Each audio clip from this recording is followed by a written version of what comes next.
Day 2. My happy spot at the Retro Rest Lounge. Kelsey of Pink Gorilla Games actually wrote a book on Animal Crossing, so I bought a copy and had her sign it. Yay!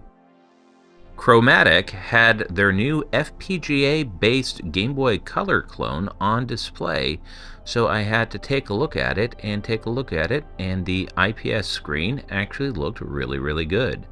It was interesting that it was Game Boy resolution, but it was an IPS screen, and it actually looked pretty darn good. And the colors and the build just looked incredibly tight, and I was really happy with it. They are also going to be publishing a new line of Game Boy Color games that will work in original hardware and other clones. It actually looked really high-end, and it all looked really fun and really good. And here's a perfect example about why I do not buy boxed games with my retro video games. Now, one of these days, I really want to get into Brazilian Master System games, because the regular NES library is just way too pedestrian when you could play Street Fighter II on Brazilian Master System. I am glad I finally found a copy of Athena for Famicom. I am a sucker for pink cartridges. Panic's Playdate is the pride of Portland. Try saying that fast. Hat the NES Punk. Blockbuster Video, a small independent retailer out of Bend, Oregon. So happy to meet so many of you, and I just want to say thank you to every one of you to coming to this panel today. It totally warms my heart. It really does. I mean, you know, I'm still not used to seeing CRTs listed as vintage things, nor am I still used to seeing computers that came out in my lifetime on display as retro pieces. I mean, I could still use that. That's awesome. Hello, Apple III. I mean, you just have to go up to old girls and let them know that they're still good. And when you see the good old beige, you got to give it a pat. And make sure that you just rub your hands all over the iMac. It feels so good. Ah! All right, thank you. I'm resisting the urge to buy a neon sign. I am legally required to seek out all the Famicom and Super Famicom at shows like this and to check it out. Project Blue is one of my absolute favorite NES games, and the developer is a cool guy. Some decent pre-modded Game Boys. Well, then the game itself. I actually care like this. Okay, that is someone's name. So that is I think it's Shinosuke. So that is common for Japanese gamers to write their names on the back. I opened up this Gyromite to look for a Famicom adapter. What? Kitty butt. I can relate. Final form! Retro Gaming Expo 2024. Sadly, this car's CRT was all out of ka-chow, but it was in great shape. Just some PCFX on a PVM. Looked pretty dope. So I finally found Shinobi World, but it was just a little too much for me. I don't know. Pro Jared. Some Jerkface. pulled the fire alarm, and so everyone has to evacuate. Bunch of savages in this town. Having to evacuate was not fun, but luckily it didn't last super long. Said hi to His Majesty the Autograph King.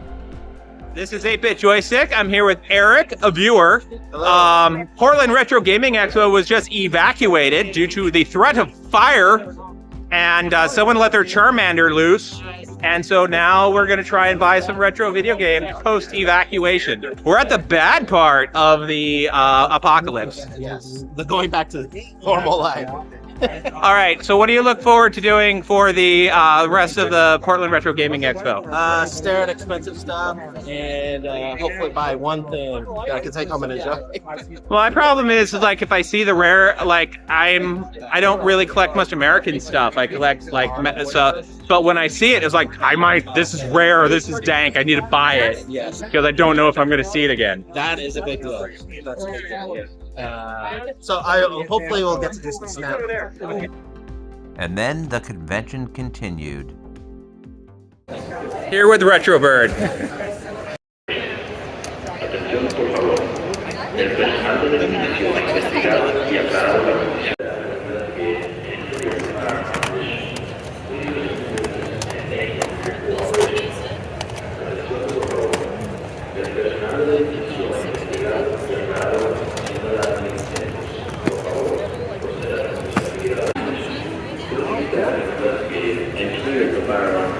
So this I'm gonna put this in like my video for like the fire alarm announcements.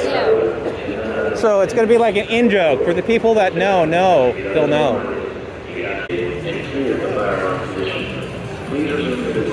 Thank you for your cooperation.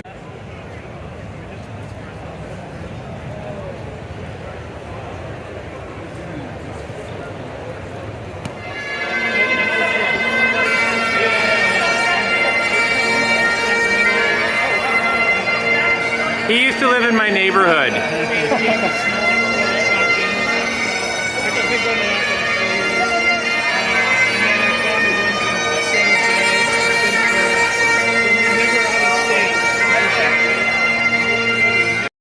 So Mr. and Mrs. Retrobird know how to make an entrance.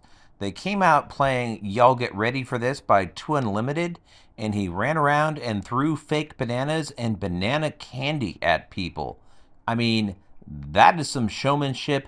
That, my friends, is an entrance. I accidentally might have helped propagate an internet rumor that he is a school teacher. He is not.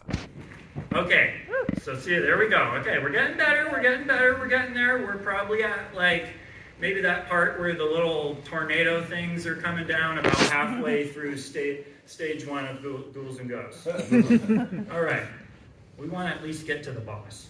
All right, so we're going to add 2 more on here. I got to get this right here. Okay, 6. All right. Okay. Apple, orange, banana, orange. Banana, apple, orange, orange. All right, that was pretty good. We're gonna add 2 more now. I am here with this guy who saw my video on Portland, Oregon Retro Gamers Guide, and here we are. And so the algorithm has blessed us in putting us together 2 mustachioed individuals. So thank you very much.